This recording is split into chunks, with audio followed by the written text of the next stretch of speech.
اختيار الزوج المناسب مش حبه بس، ولا شكل وسيم، ولا كلام حلو يتقال في الأول. اختيار الزوج الصح قرار بيبان تمنه بعد سنين. في الأول كله بيعرف يتكلم، كله فاهم، كله طيب، كله أنا عمري ما أعمل كده.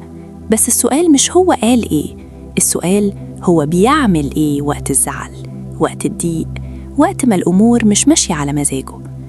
الزوج الصح مش اللي ما يغلطش، ده اللي لما يغلط يعترف، يتصلح، ما يكسرش اللي قدامه. الزوج الصح مش اللي صوته عالي، ولا اللي مسيطر، ولا اللي دايما رأيه ماشي.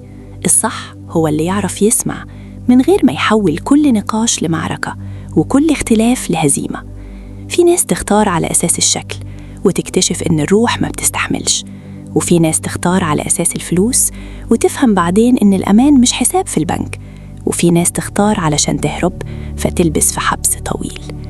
الزوج الصح هو اللي وجوده يطمن مش يراقب، يسند مش يحاسب، يختلف معاكي من غير ما يهينك، مش اللي يخليكي تكتمي كلامك، ولا اللي يخليكي تحسي إنك دايما غلطانة. الصح هو اللي يحسسك إنك أهم ست في الدنيا حتى وإنتي مش في أحسن حالاتك.